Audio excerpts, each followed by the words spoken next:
عدة الشهور عند الله 12 شهرا في كتاب الله وقاتلوا المشركين كافة كما يقاتلونكم كافة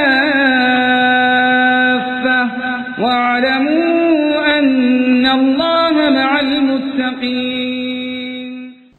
إن الحمد لله نحمده ونستعينه ونستغفره ونعوذ بالله من شرور أنفسنا وسيئات أعمالنا من يهده الله فلا مضل له ومن يضلل فلا هادي له وأشهد أن لا إله إلا الله وحده لا شريك له وأشهد أن محمدا عبده ورسوله. يا أيها الذين آمنوا اتقوا الله حق تقاته ولا تموتن إلا وأنتم مسلمون.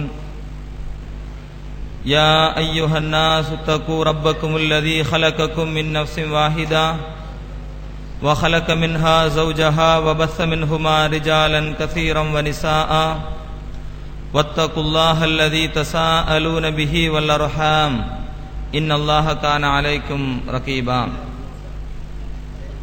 فإن خير الحديث كتاب الله وخير الهدي هدي محمد صلى الله عليه وسلم وشر الأمور محدثاتها وكل محدثة بدعة وكل بدعة ضلالة وكل ضلالة في النار.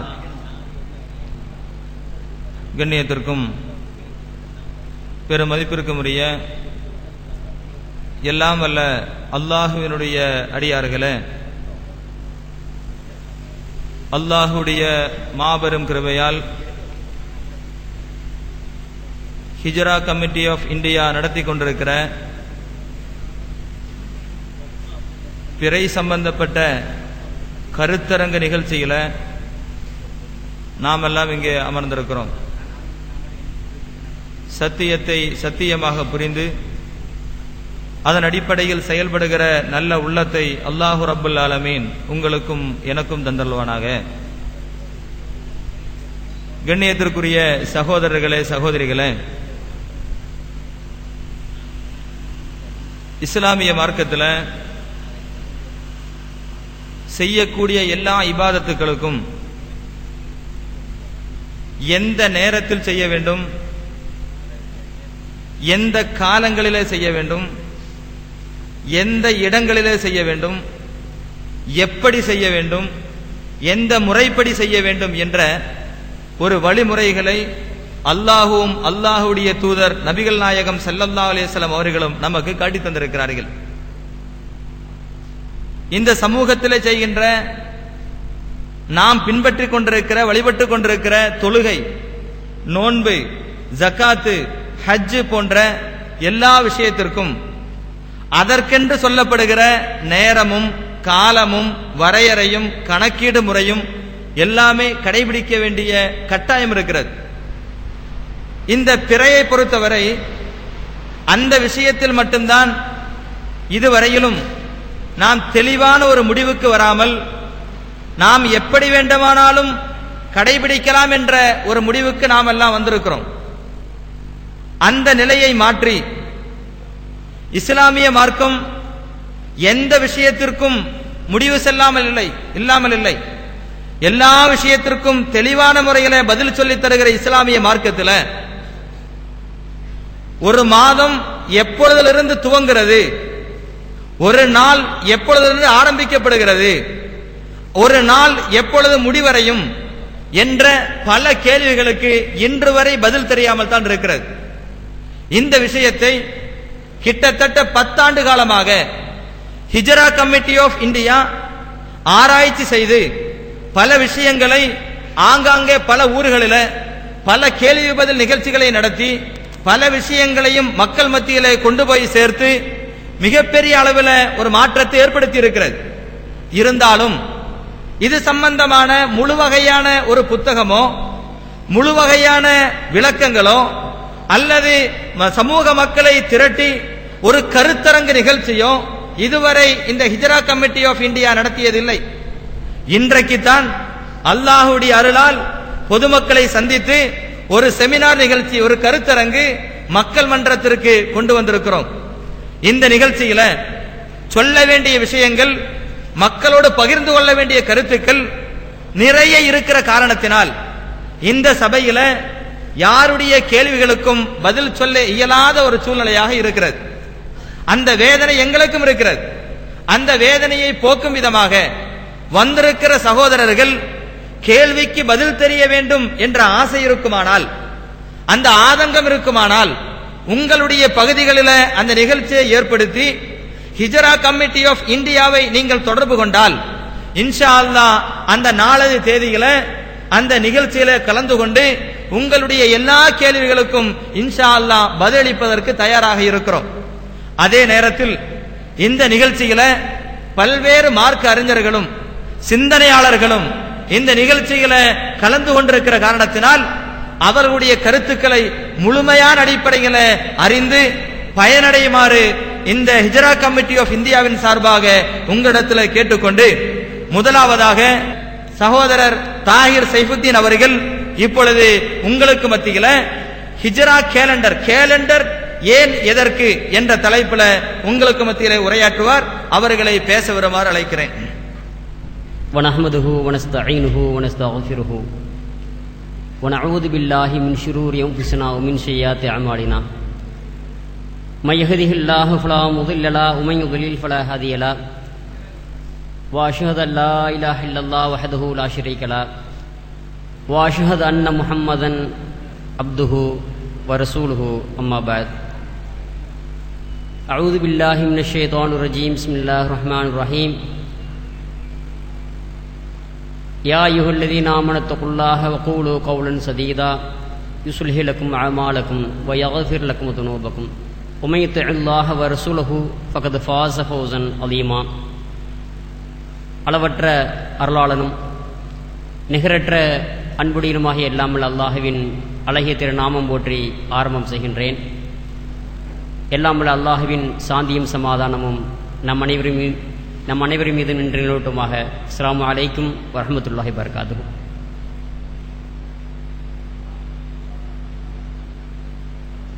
அன்பிற்கினிய சகோதரர்களே,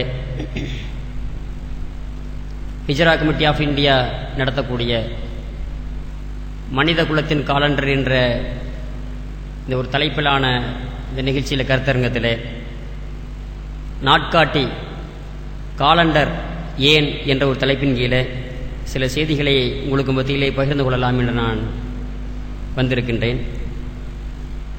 அன்பிற்கினிய சகோதரர்களே, மனித குலத்தினுடைய சென்று போன தலைமுறையில் சென்று போன காலகட்டத்தில் நடந்த நிகழ்வுகளைத்தான் வரலாறு என்று நாம் சொல்லுகின்றோம். இத்தகைய வரலாறுகளை பதிவு செய்வதாக இருந்தாலும் அதற்கு அடிப்படையாக காலண்டர் என்பது தேவை, நாட்காட்டி என்பது தேவை. அதே போல வாழும் காலகட்டத்தில் நிகழ்காலத்தில் நம்முடைய ஏதாவது ஒரு நடவடிக்கைகளை நாம் செய்வதாக இருந்தால் அதற்கு ஒரு ஷெட்யூல் போட வேண்டும், அதற்கு ஒரு அட்டவணை நாம் போட வேண்டும். அதற்கும் இந்த காலண்டர் தேவை. எதிர்காலத்திலே நம்முடைய பணிகளை நாம் இப்படி செய்யலாம் என்று திட்டமிடுவதற்கும் இந்த காலண்டர் என்பது தேவை. இன்றைக்கு நீங்கள் பார்த்தீங்கன்னு சொன்னால் ஒட்டுமொத்த உலகத்திலும் மனித சமுதாயத்தில் காலண்டர் என்ற இந்த ஒன்று இல்லை என்றால் மனித வாழ்க்கை ஸ்தம்பித்து போய்விடும், அப்படியே நின்று போய்விடும். மனித வாழ்க்கை இயங்கவே இயங்காது. அந்த அளவுக்கு மனித வாழ்க்கையோடு பின்னி பிணைந்த ஒன்றாக, இன்னும் சொல்ல போனால் இரத்த ஓட்டத்தை போல இந்த காலண்டர் என்பது மனித வாழ்க்கையிலே ஒன்றோடு ஒன்றாக கலந்த ஒன்றாக இது ஆகிவிட்டது. நாம் ஒவ்வொரு நாளும் காலையில் எழுந்தவுடன் ஒரு சீட்டை கிழித்து எறிகின்றோம். ஒரு மாதம் முடிந்தவுடன் ஒரு சீட்டை பிரட்டி போடுகின்றோம். இத்தகைய இந்த காலண்டர் மனித வாழ்க்கையில மிகப்பெரிய ஒரு அங்கமாக இன்றைக்கு இருந்து கொண்டிருக்கிறது. இந்த காலண்டரை பொறுத்தவரையிலும் உலகத்தில் பல வகையான காலண்டர் முறைகள், பல வகையான நாட்காட்டி முறைகள் இன்றைக்கு நடைமுறையில் இருந்து கொண்டிருக்கிறது. வரலாறுகளை நாம் புரட்டி பார்த்தோம். ஆனால் வரலாற்று காலகட்டத்திலும் கடந்த காலத்திலும் பல்வேறு வகையான காலண்டர் முறைகள் இருந்ததாக வரலாறும் நமக்கு சொல்லிக் கொண்டே இருக்கிறது.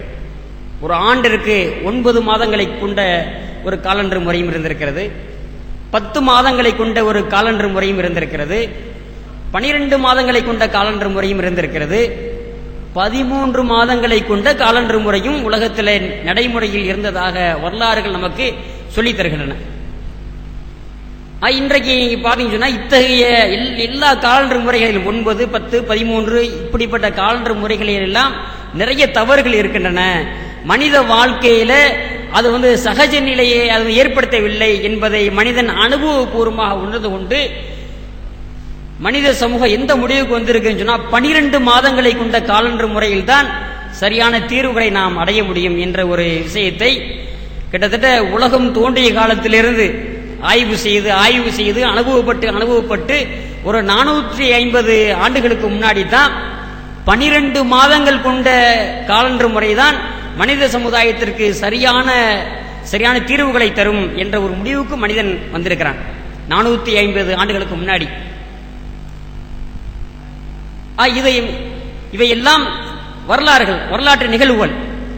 இந்த காலண்டரை இந்த அளவுக்கு மனிதன் ஏன் இதுல தீவிரமாக ஆய்வு செய்து அது சரியா இது சரியா என்றெல்லாம் ஆய்வு செய்து காலண்டர் முறைக்கு மனிதன் வந்தான் என்று சொன்னால், ஏற்கனவே நாம் சொன்னது மாதிரி அன்றாட நிகழ்வுகளை நீங்க பார்த்தா தனி மனிதன் என்ற ஒரு அடிப்படையில் நீங்க பார்த்தா சாதாரண ரயில் டிக்கெட் புக் பண்ணணும் அல்லது ஏர் டிக்கெட் புக் பண்ணணும் என்று சொன்னால் கூட அதுக்கு காலண்டர் தேவை.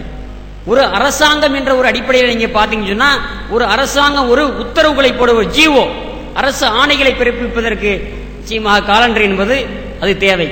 அதே மாதிரி 2 நபர்களுக்கு மத்தியில் கொடுக்கல் வாங்கல் பரிமாற்றம் பணப்பரிமாற்றம் செக்கு போட்டா கூட டேட்டு வேணும். செக்கை நீங்க பேங்க்ல போட்டா கூட அந்த செக்கு பாஸ் ஆகணும்னு சொன்னா டேட்டு வேணும். டேட் இல்லாம ஒன்றும் செய்ய முடியாது.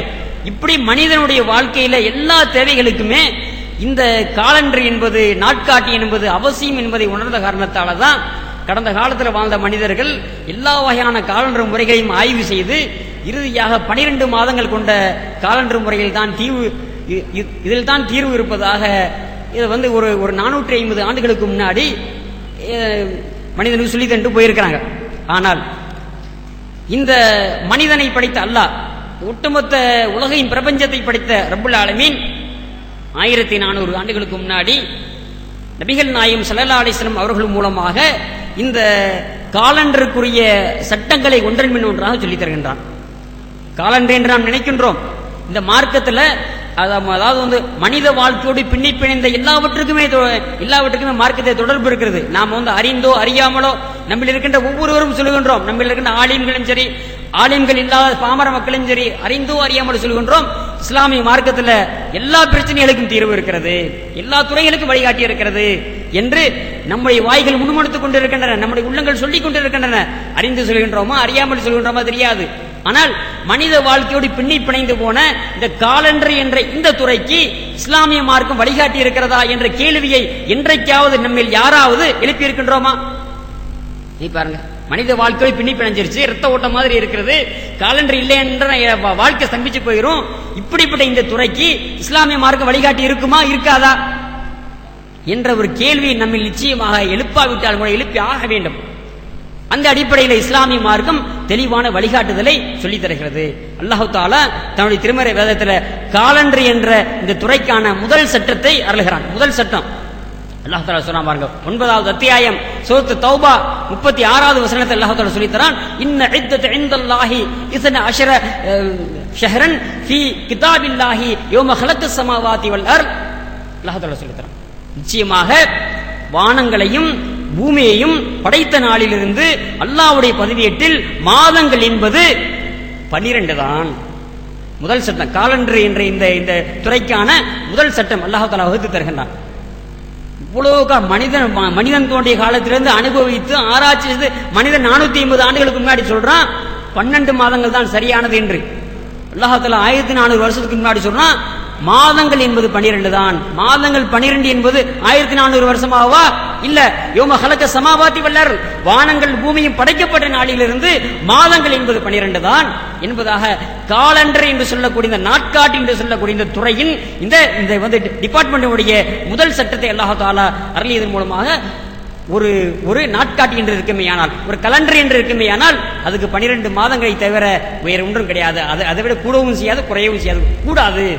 கூடவும் கூடாது, குறையவும் கூடாது என்பதை தெல்ல தெளிவாக அல்லாஹ் தஆலா சொல்லி தர்றான். இன்றைக்கு வந்து நடைமுறையில நம்ம பார்த்து கொண்டிருக்கிற காலண்டர், அதாவது சூரிய காலண்டர் என்று சொல்லுகிறார்கள், சூரிய காலண்டர் என்று சொல்கிறார்கள், ஆங்கில காலண்டர் என்று சொல்கிறார்கள், இன்னும் சில விவரம் தெரிந்தவர்களை கேட்டால் கிரிகோரியன் காலண்டர் என்று சொல்கிறார்கள். இப்படி எந்த பெயரை வைத்து நீங்க அழைத்துக் கொண்டாலும் ஜனவரி, பிப்ரவரி என்ற மாதங்களை கொண்ட இந்த காலண்டர் இருக்கிறத, இந்த காலண்டர் முறையை பொறுத்தவரையிலும் இதை வந்து பிரபலமான பேர் என்ன, சூரிய காலண்டர். இதுக்கும் சூரியனுக்கு என்ன சம்பந்தம்? ஒரு சம்பந்தமும் கிடையாது. ஆனா என்னன்னு சொன்னா, சூரியனை மையமாக வைத்து பூமி சுழல்கிறது. சூரியன் இப்படி இருக்குது, சூரியனை சுற்றி சூரியனை மையமாக வைத்து பூமி சுற்றி வருகிறது. இந்த பூமி சுற்றி வருவதற்கு 365 கால் நாள் ஏற்படுது. 365 நாளும் ஒரு கால் நாளும் ஏற்படுகிறது. இதனால ஒரு ஆண்டுக்கு 365 கால் நாள், 4 ஆண்டுகள் சேர்ந்தால் ஒரு நாள் எக்ஸ்ட்ரா 366 நாள் என்று ஒரு கணக்கை சொல்லி தருகிறார்கள். இந்த ஒரு கணக்கின் அடிப்படையில் நம்ம பார்க்கும் பொழுது, இந்த சூரியனை மையமாக வைத்து பூமி சுழலுத, இதுல மாதங்கள் எங்கே வந்துருச்சு? மாதங்கள் 12 மாதம் என்று மனிதன் சொல்றான், அல்லாஹ்வும் சொல்றான். இப்ப இந்த சூரியனை மையமாக வைத்து பூமி சுழல்வதில் மாதங்கள் எங்கே வந்தது? மாதத்துக்கு அங்க வழியே இல்லை, மாதத்துக்கு வழி இல்லை. அப்ப மாதத்தை கணக்கிடுவதாக இருந்தால் எப்படி நம்ம வந்து அதை கணக்கிட முடியும் என்பது இஸ்லாமிய மார்க்கம் தான் சொல்லித் தருது. இஸ்லாமிய மார்க்கம் சொல்லித் தருது. எப்படி சொல்லித் தருது? காலண்டர் என்று சொல்லக்கூடிய அந்த டிபார்ட்மெண்ட், அந்த துறையினுடைய அடுத்த சட்டத்தை அல்லாஹ் தஆலா சொல்லித் தரான். ஹிய மவாகைதுல் லின்னாஸ், சந்திரனை பார்த்து அல்லாஹ் தஆலா சொல்லித் தரான், இது இருக்குப்பா அந்த சந்திரன், இது மவாகைதுல் லின்னாஸ், இது மனிதனுக்கு தேதி காட்டக்கூடியதாக இருக்கிறது. இந்த சந்திரன் தான், இந்த சந்திரன் பூமியோடு இணைந்து சூரியனை சுற்றி வருதா இல்லையா? இந்த மாதிரி சுற்றி வரும் பொழுது ஒரு ஆண்டுக்கு சந்திரனுடைய சுழற்சி 12 சுழற்சி முடியுது. 12 முறை ஒரு ஆண்டுக்கு சந்திரன் சுற்றி வருது சூரியனை. அப்ப 12 முறை சுத்தினா 12 மாதம் வந்துருச்சா இல்லையா? சூரியனின் மூலமாக அல்ல பூமியின் மூலம், சூரியனை மையமாக கொண்ட பூமியின் மூலமாக இந்த மாதம் 12 மாதங்கள் வர முடியாது.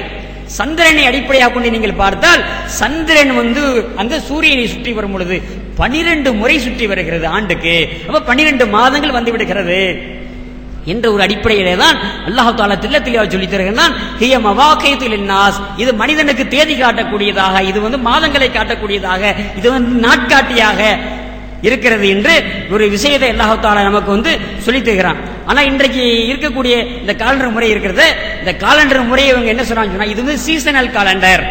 அதாவது வந்து ஜனவரி, பிப்ரவரி, மார்ச் போன்ற மாதங்கள்ல வந்து என்ன செய்யும் சொன்னா இந்த குளிர் ஏற்படும். அப்புறம் ஏப்ரல், மே, ஜூன் போன்ற மாதங்கள்ல பாத்தீங்கன்னா வெயில் அடிக்கும். அப்புறம் அடுத்தடுத்து வரக்கூடிய மாதங்களில் குளிர் ஏற்படும். அதை தொடர்ந்து வரக்கூடிய மாதங்கள்ல மழை பெய்யும். இப்படி இந்த சீசனை அடிப்படையாக வைத்துத்தான் நாங்கள் இந்த காலண்டரை வந்து வைத்திருக்கிறோம் என்று இவர்கள் இந்த காலண்டரை பின்பற்றக்கூடியவர்கள் சொல்லித்தராங்க. சீசனை முன்வைத்த காலண்டர் என்று சொன்னால் நம்முடைய தமிழ்நாட்டுக்குள்ள நம்ம பார்ப்போம், வேற எங்கேயும் போயிடுவானா. தமிழ்நாட்டுக்குள்ள நீங்க பாத்தீங்கன்னு சொன்னா, அதாவது கன்னியாகுமரி மாவட்டம் இருக்கா இல்லையா, கன்னியாகுமரி மாவட்டமும் அதை சார்ந்த மாவட்டங்கள்ல மே, அதாவது ஜூன், ஜூலை போன்ற மாதங்கள்ல மழை சீசன். ஏனைய மாவட்டங்கள்ல அந்த அக்டோபர், நவம்பர், டிசம்பர் இந்த மாதங்கள் மழை சீசன். அப்ப சீசனல் காலண்டர் சொல்லுவதில் கூட இதில் பொய் ஏற்பட்டு போய்விடுகிறது. ஒரு மாநிலத்தில் இப்படிப்பட்ட மாற்றங்கள் என்று சொன்னால் ஒட்டுமொத்த உலகத்திலும் எப்படிப்பட்ட மாற்றங்கள் ஏற்படும் இனி பாருங்க. அதெல்லாம் வந்து நடைமுறைக்கு சாத்தியம் இல்லை. அதே மாதிரி பாருங்க, ஒண்ணும் இல்ல, காலையில நான் வந்து இரவு பயணம் பண்ணி வந்து ரயில்ல வந்து கொண்டிருந்தேன். காலையில ஒரு 5:30 மணி இருக்கும், முடிச்சு சுபூதர் விட்டு உட்கார்ந்து பக்கத்து சீட்ல இருக்கக்கூடிய ஒரு 60-70 வயதை தாண்டியவர், அவர் சொல்றாரு, அமாவாசை அன்னைக்கு மழை பெய்யும் என்றுதான் நம்ம பார்த்திருக்கோம் வாழ்க்கையில, இவ்வளவு பனி பெய்யுது அப்படிங்கிறார். பனி பெய்யுது, எதிரில் உள்ள எதுவுமே தெரியல, அந்த அளவுக்கு இருட்டா இருக்குது. அவர் சொல்றாரு, வயதானவர் சொல்றாரு, அமாவாசை தினத்தில் மழை பெய்யும் என்றுதான் நம்ம வாழ்க்கையை பார்த்து வந்து கொண்டிருக்கிறோம், இப்பொழுது பனி பெய்து கொண்டு இருக்கிறது. எல்லாமே மாற்றமா இருக்குது. எல்லாம் மாற்றம் ஏற்படத்தானே செய்யும். அப்ப எதுவெல்லாம் மனிதன் சீசன் என்று நினைக்கிறானோ அந்த சீசன்கள் தடுமாற்றத்தை அடைகின்றன, மாறுதல்கள் ஏற்பட்டுக் கொண்டே போய்கொண்டிருக்கிறது. அப்ப சீசனல் காலண்டர் என்று சொல்லுவதிலும் இது அர்த்தமில்லை. மாறாக இது மனிதனுக்கு தேதிகளை காட்ட வேண்டும், அன்றாட நடவடிக்கைகளுக்கும் கடந்த கால வரலாறுகளை தெரிந்து கொள்வதற்கும் இது நாட்காட்டியாக இருக்க வேண்டும் என்பதுதான் அல்லாஹ்வுடைய நாட்டமாக இருந்து கொண்டிருக்கிறது. ஆக அந்த ஒரு அடிப்படையில தான் இந்த காலண்டர் என்பது மனித சமுதாயத்துக்கு தேவை. இந்த காலண்டர் என்றால் எந்த காலண்டர் தேவை? மனிதனுக்கு காலண்டர் தேவை. எந்த காலண்டர் தேவை? எந்த காலண்டர்? சூரியனை அடிப்படையாக கொண்டு பூமி சுற்றி வருது, அந்த காலண்டர் தேவையா? அல்லது அதே சூரியனை அடிப்படையாக கொண்டு சந்திரன் சுற்றி வருகிறது, சந்திரன் ஒரு ஆண்டுக்கு 12 சுற்றுகள் சுற்றி முடிக்கின்றன, அந்த காலண்டர் தேவையா என்று பார்த்தால் எது நடைமுறைக்கு சாத்தியமாக இருக்கிறதோ அந்த காலண்டர் தான்.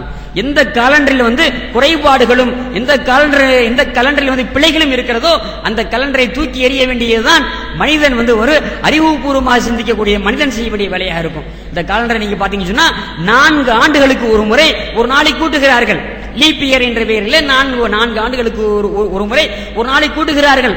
கடந்த 2000 துவங்கியது 1902, அதாவது கிபி 2000 1999 முடிஞ்சு 2000 துவங்கியது. 2000 மாதத்தினுடைய அந்த பிப்ரவரி மாதம் இருக்கிறத, அந்த பிப்ரவரி மாதத்துக்கு அவருடைய ஏற்கனவே உள்ள கணக்குப்படி 29 நாள் வரணும். ஆனா என்ன பிரச்சனை சொன்னா ஒரு நாள் அட்வான்ஸா போய்கிட்டு இருக்கு. உலகம் ஒரு நாள் அட்வான்ஸா சுழந்து கொண்டிருக்கிறது. எனவே எந்த ஆண்டு மட்டும் இந்த சூரிய காலனுடைய உற்பத்தியாளர்களான அந்த ஆங்கிலேய ஐரோப்பியர்கள் இதை தற்காலிகமாக நிறுத்தி வைத்திருக்கிறார்கள். ஆக இன்றைக்கு அட்வான்ஸாக ஒரு நாள் போய்கொண்டே இருக்கிறது. இதை அட்ஜஸ்ட் பண்ணா ஒரு நாள் அப்படி ஜம்ப் ஆயிரும். ஒரு நாள் சுமார் 24 மணி நேரம் ஜம்ப் ஆகுது பாருங்க. எவ்வளவு பெரிய குழப்பங்கள் இருக்கிறது, எவ்வளவு பெரிய பிழைகள் இருக்கிறது, எவ்வளவு பெரிய குறைபாடு இருக்கிறது. இந்த மாதிரி எந்த குறைபாடும் இல்லாத ஒரு முழுமையான ஒரு காலண்டர், பரிபூர்ணமான ஒரு காலண்டர் முறையை தான் அல்லாஹ் தஆலா சொல்லித் தரான். ஏன் சொன்னா அவனுடைய மார்க்கம் பரிபூர்ணமான மார்க்கம், அவனுடைய மார்க்கம் எந்த குறைகளும் இல்லாத மார்க்கம், எந்த குறைகளும் இல்லாத முழுக்க பரிபூர்ணமான மார்க்கத்தை அல்லாஹ் தஆலா சொல்றதுனால அந்த மார்க்கத்தின் ஒரு அங்கமாக இந்த காலண்டரை அல்லாஹ் தஆலா சொல்லித் தரான். எந்த குறைகளும் இல்லாத ஒரு காலண்டராக, எந்த விதமான பிழைகளும் இல்லாத காலண்டராக இந்த காலண்டர் முறை அல்லாஹ் தஆலா சொல்லித் தருகிறான். இந்த காலண்டர் முறையை பற்றிய விளக்கங்களை மக்களுக்கு மத்தியிலே சமர்ப்பிப்பதற்கு, அதாவது இந்த உலகத்தில் தமிழ் உலகத்தில் தமிழ்நாட்டில் முதலாக பிரகடனப்படுத்துவதற்காக தான் இப்படிப்பட்ட இந்த நிகழ்ச்சி, கருத்தரங்க நிகழ்ச்சி ஏற்பாடு செய்யப்பட்டிருக்கிறது. எனவே அல்லாஹ் தஆலா இதன் மூலமாக நிறைய செய்திகளை மனித சமுதாயத்திற்கு கொண்டு போய் சேர்க்க வேண்டும் என்ற ஒரு எதிர்பார்ப்பில் ஏராளமான அறிஞர்கள், அது சார்ந்த பல துறைகளையும் சார்ந்த நிறைய ஏராளமான அறிஞர்கள் வந்திருக்கிறார்கள். அவர்களுடைய உரைகளை நாமெல்லாம் கேட்க வேண்டும். அல்லாஹ் தஆலா நமக்கு யாரெல்லாம் இதில் சந்தேகத்தோடு இருக்கிறார்களோ அவர்களுக்கு அல்லாஹ் தஆலா நேர்வழியை தருவானாக. வாஹிர் தாவானா அல்ஹம்துலில்லாஹி ரப்பில் ஆலமீன்.